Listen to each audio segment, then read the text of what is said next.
Bonjour. À travers un résumé de la vidéo de Brenda Weltner, Spiritual Guidance, How does the Lord guide us in our daily lives? Direction spirituelle, comment le Seigneur nous guide-t-il dans notre vie quotidienne? Je vous propose de nous pencher sur un sujet qui nous préoccupe tous et qui pourtant n'est pas souvent traité sérieusement. J'espère que cette petite étude vous permettra d'aborder la question plus sereinement. Comme toujours, je vous laisse le lien vers la vidéo d'origine en boîte de description sous ce podcast. Le sujet d'aujourd'hui est un élément essentiel de notre vie spirituelle et de notre croissance spirituelle. Cependant, on n'en parle pas beaucoup. Comment Dieu guide les croyants dans leurs décisions décisives pour leur parcours de vie? Comment Dieu me communique sa direction dans les domaines de la famille, des amis, du travail, de la santé, des loisirs, pour entreprendre un déménagement, faire le choix d'un métier, d'un conjoint, etc. Comment Dieu nous guide-t-il et surtout, quel impact cela a-t-il sur notre vie quotidienne? D'abord, il est essentiel que nous ayons tous conscience qu'une fois engagés avec Dieu, on appartient à Christ, et donc que chaque aspect de notre vie doit s'ouvrir à la volonté du Seigneur. Et à mesure que nous grandissons dans le Seigneur, notre vie devient de plus en plus un livre ouvert devant lui. Il peut intervenir dans tous les aspects de notre vie. Il peut faire tout ce qu'il veut. Il peut nous faire passer d'un point à un autre ou nous maintenir à un endroit. Il le fait selon sa volonté, pour sa gloire et notre bien. En mûrissant dans la foi, les croyants ont tendance à fermer moins de zones de leur existence et à se soumettre davantage à la direction de Dieu. Ainsi, selon la volonté de Dieu, la direction divine s'étend peu à peu à toutes les sphères de notre vie, pour nos choix quotidiens comme pour les décisions importantes, et elle ne se limite pas au sujet spirituel. Tout le monde cherche des conseils, des réponses à certaines questions. Ce n'est pas quelque chose qui ne concerne ou ne préoccupe que les chrétiens. Cependant, en tant que chrétiens, nous ne cherchons pas seulement des conseils généraux, par exemple concernant nos relations ou nos finances. Nous voulons aussi être guidés sur la manière de progresser dans notre relation avec le Seigneur, sur la manière de progresser dans notre processus de formation et de sanctification. Comment nous pouvons permettre à Dieu de s'exprimer de plus en plus dans notre vie. Cela ajoute une autre dimension à la direction spirituelle, car nous parlons bien maintenant de notre vie spirituelle. Si c'était pour de simples conseils financiers, vous consulteriez le dernier spécialiste de la finance à la mode pour vous aider. Mais Dieu ne fait pas les choses comme tout le monde. Et lorsqu'il nous guide, cela ne correspond pas forcément à l'image que nous en faisons. Dieu fait les choses de manière vraiment différente, à sa façon. Ainsi, le chemin par lequel Dieu nous conduit peut parfois différer de nos plans et de notre nature profonde. Pour ma part, j'ai toujours désiré devenir enseignante. Mais je me suis mariée et j'ai eu des enfants que j'ai élevés. Le chemin tracé par Dieu pour ma vie ne m'a pas mené dans la filière professionnelle classique de l'enseignement. Mais Dieu a pris ce désir qui était le mien, réel, sincère et profond, et l'a placé dans un contexte différent, celui d'enseigner des sujets bibliques. Dieu m'a guidé dans un processus que j'ai suivi afin que je sois là où je suis aujourd'hui et que je continue à progresser sur ce chemin. Je tiens à vous prévenir, ce que je vais partager avec vous aujourd'hui ne sera pas aussi satisfaisant que vous l'espérez. Mais je partage simplement avec vous des fragments de mon parcours et la vérité que la Bible enseigne.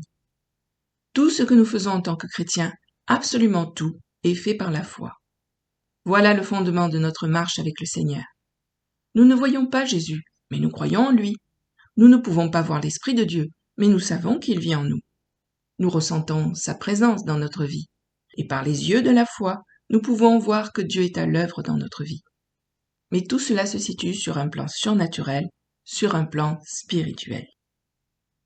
Ainsi, lorsque Dieu nous guide, les choses ne vont pas toujours dans le sens que nous voulons. Il connaît les désirs de notre cœur, il sait comment il nous a créés. Son but n'est pas de réprimer tout cela, mais de le faire mûrir, de l'aider à s'épanouir, puis de le placer là où cela est le plus juste de son point de vue et non nécessairement du nôtre.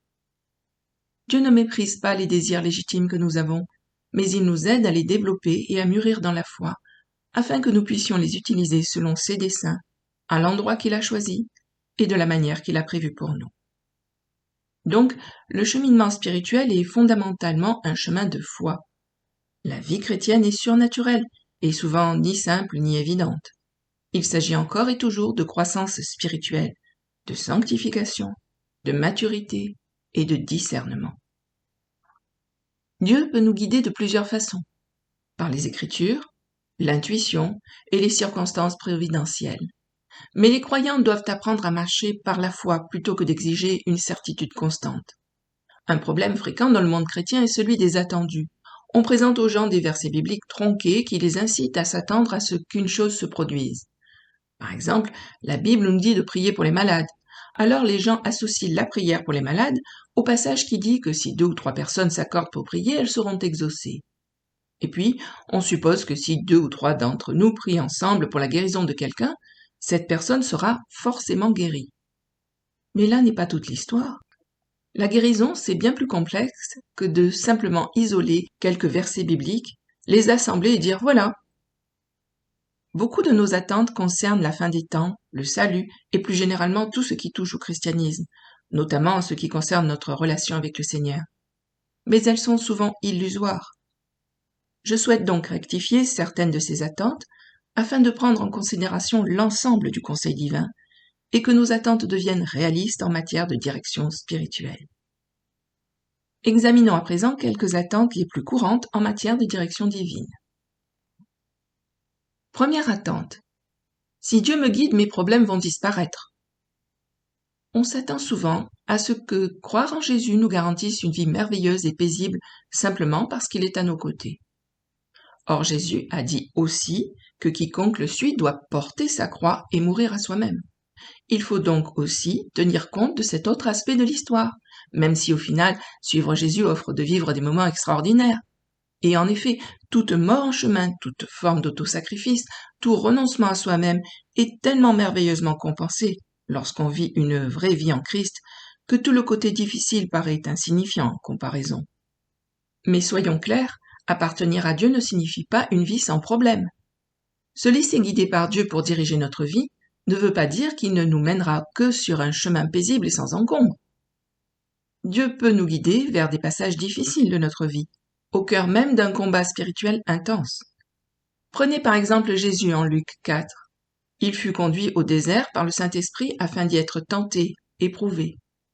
Ainsi, tout au long de notre chemin, nous pouvons nous attendre à ce que l'Esprit de Dieu nous conduise parfois dans des lieux qui semblent très sombres et où le combat spirituel est intense.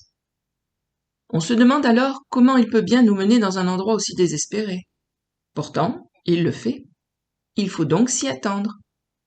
Dans le livre de Franck Viola, Les 48 lois de la puissance spirituelle, que je recommande vivement car c'est un recueil de vérités spirituelles percutantes, il est dit en substance que quiconque suit Jésus aura son propre désert, son propre Gethsémanée et son propre Judas. Il faut s'y attendre, et c'est peut-être là que l'Esprit de Dieu vous conduit. Et se peut qu'il vous amène aussi à vivre votre propre Gethsémanée, où même si vous ne transpirez pas à grosses gouttes de sang, vous devez prendre une décision qui bouleversera votre vie. Et vous ne connaissez pas forcément l'issue. C'est donc la première chose que je veux que vous compreniez. Vos problèmes ne disparaîtront pas. Et parfois même ils s'intensifieront. Ainsi, si vous êtes guidé par le Seigneur, cela ne signifie pas automatiquement qu'il n'y aura aucune difficulté, car il y en aura. Deuxième attente. La direction divine va toujours être évidente et spectaculaire, avec des signes clairs et certains. Ne vous attendez pas à ce que la direction de Dieu soit toujours limpide ou flagrante, vous assurant ainsi de sa présence. Ce n'est pas forcément sa façon de faire. Parfois il parle à voix basse, très doucement. Parfois il vous laissera trouver votre voix, pas forcément par un don spirituel, mais simplement à travers sa parole. Vous devez consulter la Bible et étudier ce que dit la parole de Dieu. Dieu souhaite que vous fassiez un petit effort et il vous montrera à travers sa parole comment il vous guide. Nous en reparlerons plus loin. Mais encore une fois, ne vous attendez pas à ce que les directives de Dieu correspondent toujours à vos envies, car Dieu vous parle comme il le veut. Donc, comme déjà dit, parfois Dieu vous conduira dans le désert, dans une relation ou vers quelque chose que vous ne souhaitez pas forcément faire. Et alors que tout en vous crie « je ne veux pas traverser ça » ou « je ne veux pas de ça car cela signifie renoncer à ce que je veux pour ma vie et mon but ultime », une autre partie de vous se dit « même si je ne le veux pas, je crois que c'est ce à quoi Dieu m'appelle. et cela signifiera la crucifixion de votre égoïsme. Nous passons tous par là à un moment de notre parcours avec Dieu.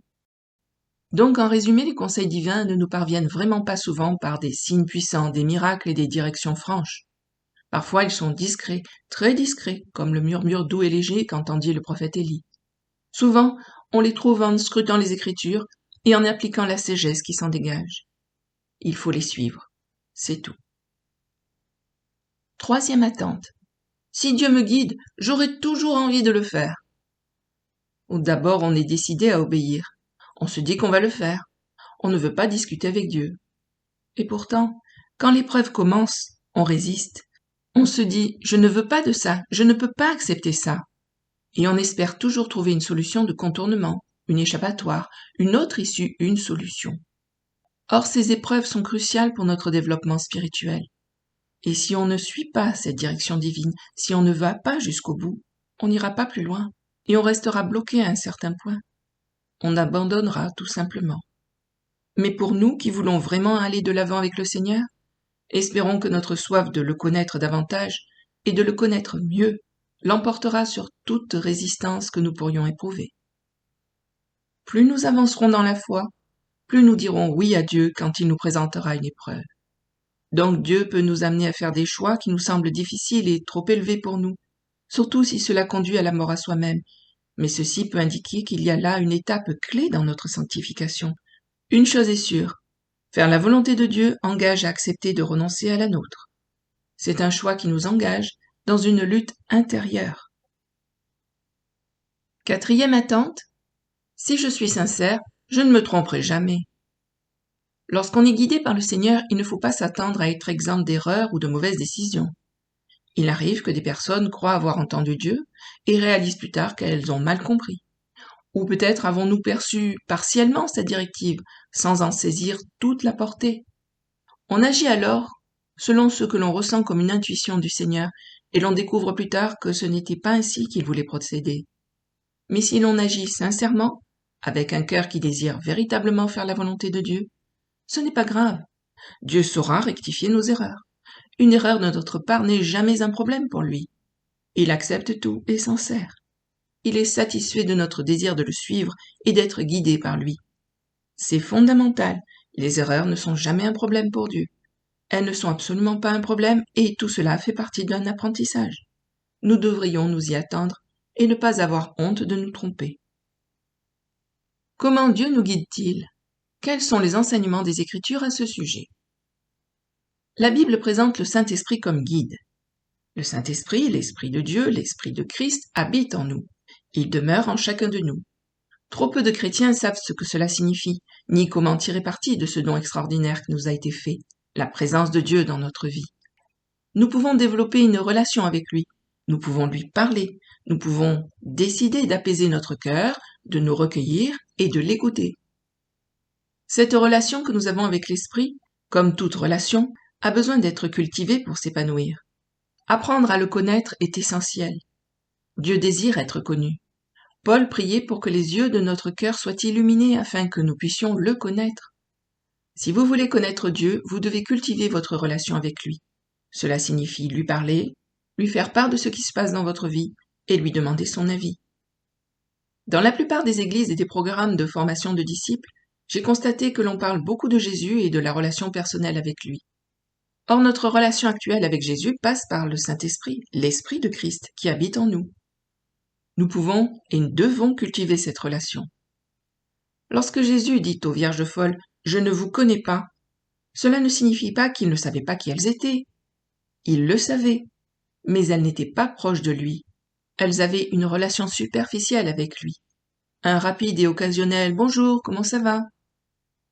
La connaissance qu'il a de nous et la connaissance que nous avons de lui doivent être réciproques. Cette relation que nous avons avec le Seigneur doit être cultivée comme une part essentielle de notre vie de croyant. En Jean 16, verset 12, dans la chambre haute, juste avant la trahison, la veille de la crucifixion, Jésus dit à ses apôtres « J'ai encore beaucoup de choses à vous dire, mais vous ne pouvez pas les supporter maintenant. » Il y a un temps pour que les gens soient capables d'entendre ce qu'il a à dire. Bien souvent, les vérités spirituelles nous échappent parce que nous n'avons pas encore d'oreilles pour les entendre. Nous ne pouvons tout simplement pas les entendre et nous n'avons pas encore d'œil pour les voir. Mais un jour, nous les verrons. Puis Jésus dit au verset 13, « Quand le Consolateur sera venu, l'Esprit de vérité, il vous conduira dans toute la vérité, car il ne parlera pas de lui-même, mais il dira tout ce qu'il aura entendu, et il vous annoncera les choses à venir. » L'Esprit de vérité nous conduira dans toute la vérité, y compris les choses à venir. Ces choses s'adressaient spécifiquement aux apôtres, mais parce que chaque croyant a le Saint-Esprit qui habite en lui, nous pouvons avoir une relation où il nous parle et nous révèle des choses. Il ne s'agit pas de recevoir des prophéties supplémentaires ou quoi que ce soit de ce genre, ni que nous ajoutions quoi que ce soit à la parole de Dieu, mais l'Esprit Saint éclaire nos cœurs et nos esprits afin que nous puissions connaître la vérité. Si nous voulons connaître la vérité, nous invitons l'Esprit de vérité à se manifester dans notre vie, à nous révéler les paroles de Christ et à nous aider à développer cette relation avec lui. Pour connaître le vrai chemin, les croyants doivent donc cultiver une relation avec l'Esprit et être attentifs à sa direction. Romains 8, versets 13 à 17 nous dit « Si vous vivez selon la chair, vous mourrez, mais si par l'Esprit vous faites mourir les actions du corps, vous vivrez, car tous ceux qui sont conduits par l'Esprit de Dieu sont fils de Dieu. Et vous n'avez point reçu un esprit de servitude pour être encore dans la crainte, mais vous avez reçu un esprit d'adoption par lequel nous crions « Abba, Père !» L'Esprit lui-même rend témoignage à notre esprit que nous sommes enfants de Dieu. Or, si nous sommes enfants, nous sommes aussi héritiers. Héritiers de Dieu et co-héritiers de Christ, si toutefois nous souffrons avec lui, afin d'être glorifiés avec lui. J'estime que les souffrances du temps présent ne sauraient être comparées à la gloire à venir qui sera révélée pour nous. Être guidé par l'Esprit est lié à l'identité d'enfant de Dieu et inclut la souffrance avec Christ comme faisant partie du chemin vers la gloire. On a parlé de vivre notre Gethsémani, de porter la croix, d'avoir notre Judas. Ces épreuves peuvent arriver à n'importe qui, et l'Esprit permet ce genre de souffrance dans notre vie. Elles ont un effet purificateur afin que nous soyons glorifiés avec Jésus. Et souvenez-vous que sans souffrance, sans humiliation, il n'y a point de gloire. L'Évangile de Jean présente Jésus comme le bon berger qui guide et conduit ses brebis. Jean 10, versets 1 à 4. En vérité, je vous le dis, celui qui n'entre pas par la porte dans la bergerie, mais qui y monte par ailleurs, est un voleur et un brigand. Mais celui qui entre par la porte est le berger des brebis. Le portier lui ouvre et les brebis entendent sa voix. Il appelle par leur nom les brebis qui lui appartiennent et il les conduit dehors. Lorsqu'il a fait sortir toutes ses propres brebis, il marche devant elles et les brebis le suivent parce qu'elles connaissent sa voix. Il faut du temps pour apprendre à reconnaître la voix du bon berger. Mais ces brebis la reconnaissent, l'entendent et le suivent. Elles sont prêtes à le suivre jusqu'aux extrémités de la terre. Le discernement et la réceptivité se développent avec le temps, à son contact. Beaucoup de gens pensent que si vous êtes chrétien, vous connaissez automatiquement ces choses. Mais ce n'est pas le cas. On apprend, on évolue, on fait des erreurs et on continue d'avancer. Le psaume 23 est un excellent guide de direction divine. L'Éternel est mon berger, je ne manquerai de rien. C'est une promesse. Vous ne manquerez de rien, vous aurez tout ce dont vous avez besoin. Il me fait reposer dans de verts pâturages. C'est vrai. Vous regardez peut-être le pâturage où vous vous trouvez en ce moment et vous vous dites « Tiens, ça ne me paraît pas particulièrement vert. » Mais croyez-moi, c'est un vert pâturage. C'est là qu'il est. Le berger est là et il veillera à ce que vous ayez la nourriture dont vous avez besoin. Il me conduit près des eaux paisibles, il restaure mon âme. Beaucoup de gens ont besoin d'être restaurés spirituellement. Il ne s'agit pas seulement d'être né de nouveau et d'avoir un esprit nouveau, avec l'Esprit de Dieu vivant en nous. Nous avons besoin que nos âmes soient restaurées. Il y a tant de personnes brisées, tant de personnes errent dans les ténèbres sans savoir où elles vont et ayant perdu le goût de la vie. Jésus vient restaurer l'âme, la restaurer totalement. Au final, notre corps sera un corps céleste, notre esprit, vivifié, aura été fortifié, et nos âmes, actuellement en cours de restauration, seront pleinement restaurées. Le processus que Dieu utilise pour nous amener à un tel résultat est celui de la sanctification, un processus difficile que beaucoup choisissent d'éviter. Il me conduit dans les sentiers de la justice à cause de son nom. La voie qu'il nous fait emprunter n'est pas pour notre propre intérêt, mais pour sa gloire. Il nous conduit, mais c'est pour sa gloire qu'il nous conduit sur le chemin de la justice. Même si je traverse la vallée de l'ombre de la mort, je ne crains aucun mal. Cela signifie que nous allons traverser une période difficile, comme si la mort planait au-dessus de nous, rejetant son ombre sur notre vie. Le psalmiste ici dit « Peu importe, même au plus profond des ténèbres, quand ma vie est si dure et que je traverse cette épreuve depuis si longtemps, je ne craindrai aucun mal. » Pourquoi ? Parce que vous n'êtes pas seul dans cette épreuve, et ceci devrait suffire à apporter du réconfort à chaque croyant. Le psalmiste dit « Tu es avec moi ». Si Jésus est avec vous, tout va bien, et tout est parfait. Ta houlette et ton bâton me rassurent. On pourrait s'étendre sur ce sujet, mais je ne le ferai pas aujourd'hui. Puis il est dit, tu dresses devant moi une table en face de mes adversaires. Vous vous demandez, de quoi s'agit-il ? Nous pensons qu'une table sera dressée pour nous en présence de tous nos amis, nos frères et sœurs en Christ, nos proches, nos voisins. Or le Seigneur nous dit qu'une table sera dressée en présence de nos ennemis. Jésus sait ce que cela signifie pour vous et pour moi, que nous allons avoir des ennemis, mais que guidés par son esprit, nous ne serons ni dans la haine ni dans l'amertume, pardonnant comme lui à ceux qui nous font du mal. Puis il est dit, tu oins d'huile ma tête et ma coupe déborde. David appartenait au sacerdoce de Melchisédek. Il était roi et prêtre, car il se tenait devant l'arche d'alliance et adorait Dieu en sa présence. Il était donc prêtre selon l'ordre de Melchisédek, et nous le sommes aussi. Dieu nous donne cette onction. Il ne s'agit pas seulement du sacerdoce royal, mais avec lui vient une coupe débordante. Vous ne manquerez jamais de bénédiction.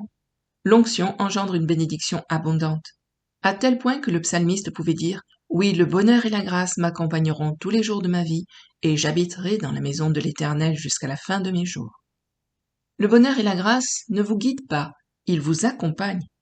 Vous êtes conduits sur le chemin de la droiture, et le bonheur et la grâce vous suivent. Finalement, ils vous rejoindront. Ce sera merveilleux. Comment savoir si le Seigneur nous guide ? On ne peut pas se fier à ses sentiments. Ils ne constituent pas un indicateur fiable de ce qui se passe dans le monde spirituel. Nos âmes éprouvent des sentiments profonds et intenses à propos de choses qui peuvent ou non avoir un lien avec le fait d'être guidés par le Seigneur. En fin de compte, nous sommes guidés parce qu'il est avec nous. Voici le signe révélateur. Voici comment je le sais, et cela peut être légèrement différent pour vous, que vous sachiez déjà le discerner ou non. Avoir des émotions fortes, qu'elles soient positives ou négatives, empreintes de tristesse ou de joie intense, et en conclure que c'est la volonté de Dieu ou qu'il me guide, n'est pas forcément la réalité. Mais j'ai découvert qu'en suivant le Seigneur, on éprouve une paix profonde. Parfois, on n'a peut-être pas encore la paix intérieure, notre âme est peut-être encore troublée, se demandant « je ne comprends pas ce qui se passe ». Mais d'après mon expérience, lorsqu'on est profondément ancré dans le Seigneur, la paix intérieure finit par nous remplir. On sait que l'on fera ce que l'on doit faire, quelle que soit la direction recherchée ou désirée, et que Dieu est avec nous. On en est certain. Or, ce profond sentiment de paix intérieure et la certitude que Dieu est avec nous sont des éléments essentiels de la direction divine. Ensuite, si nous sommes guidés par le Seigneur, nos valeurs évolueront au fil du temps, ce à quoi nous accordons de l'importance aujourd'hui. Si vous êtes un nouveau chrétien, vous avez peut-être vos propres valeurs, la réussite professionnelle, une famille épanouie ou autre. Vous avez une image précise de ce à quoi ressemblera votre vie. Or, ce n'est peut-être pas le but que Dieu a prévu pour vous. Ce n'est peut-être pas le chemin vers lequel Dieu vous conduit. Il est important d'en être conscient. Mais voici le point crucial. Si nos valeurs commencent à différer de celles du monde, c'est bon signe. Si nous aspirons désormais à la paix et à l'harmonie, alors qu'auparavant nous n'y aspirions pas, ou si nous ressentons maintenant une plus grande appréciation de l'humilité, peut-être pas un désir absolu, mais une plus grande appréciation de celle-ci, c'est un bon signe. Si nous désirons vivre dans l'intégrité personnelle, c'est également un bon signe. Lorsque nous ressentons le besoin de vivre honnêtement, alors que nous menions peut-être une double vie, que nous aspirons désormais à être intègres, alors notre personnalité intérieure et notre personnalité extérieure deviennent identiques. Qui nous sommes chez nous, en privé, et qui nous sommes en public devient la même chose. Être intègre, désirer vivre une vie authentique, est un bon signe.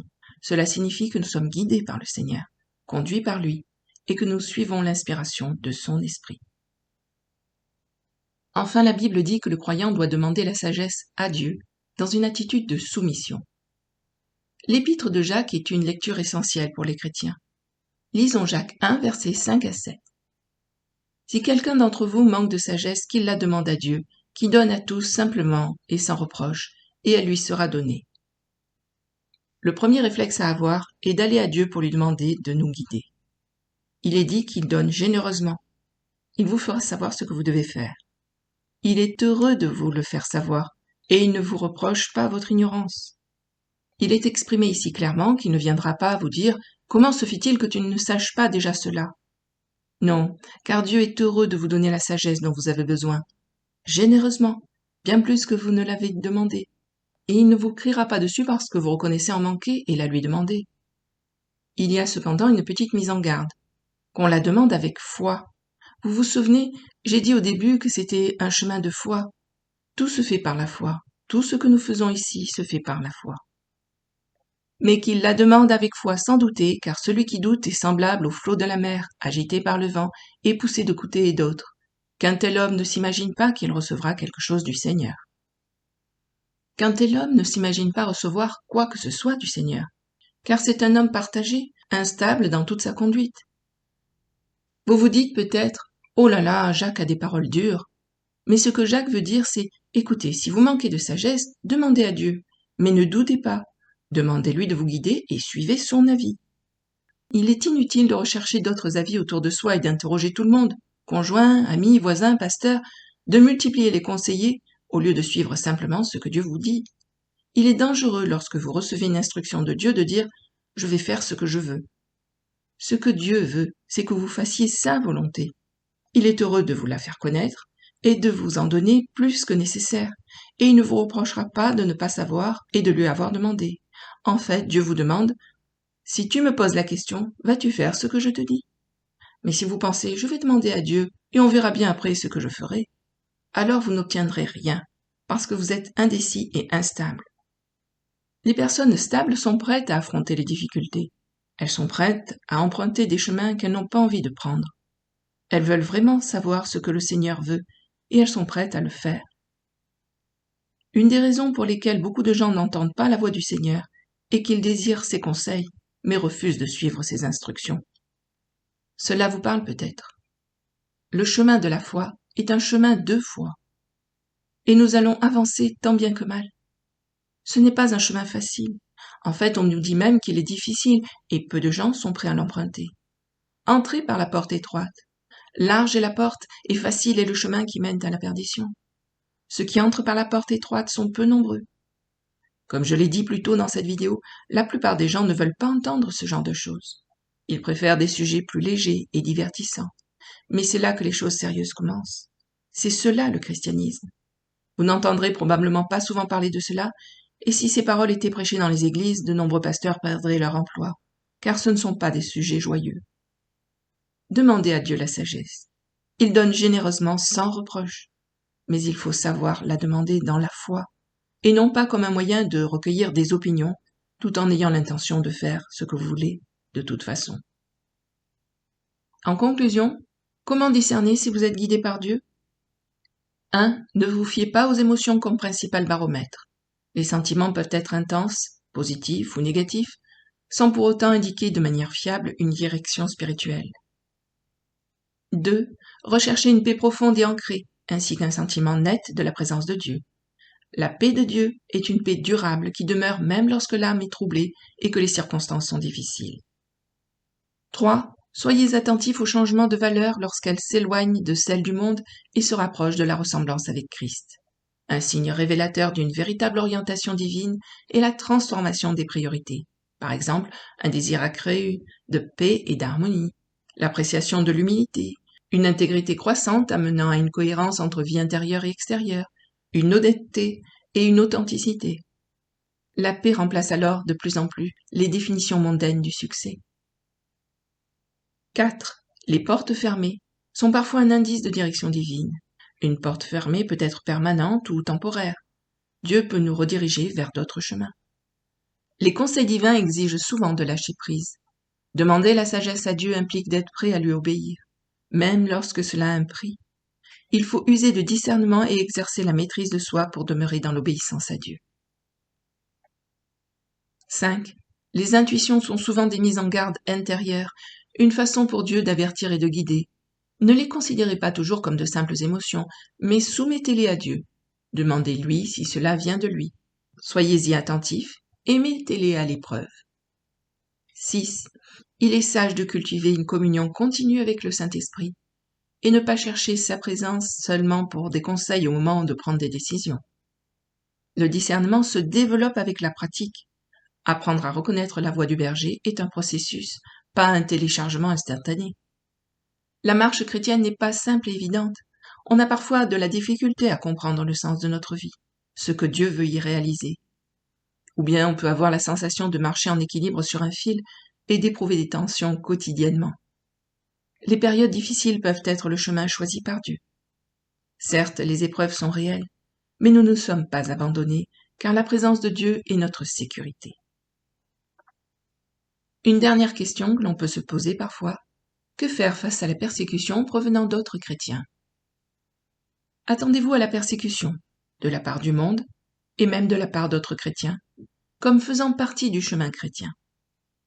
Quelle que soit l'origine de la persécution, demandez à Dieu comment réagir. Ne ripostez pas, priez pour les persécuteurs. Dieu conduit toutes choses, et si vous considérez que cette épreuve a été prévue sur mesure pour vous, par son esprit, alors vous aurez en lui la force de l'endurer, et vous en sortirez bénis et enrichis dans l'expérience de la foi. Fin de ce riche message. Merci pour votre écoute fidèle, vos likes, vos commentaires et tous vos encouragements et soutiens dans la prière. Que le Seigneur vous fortifie. À bientôt. Au revoir.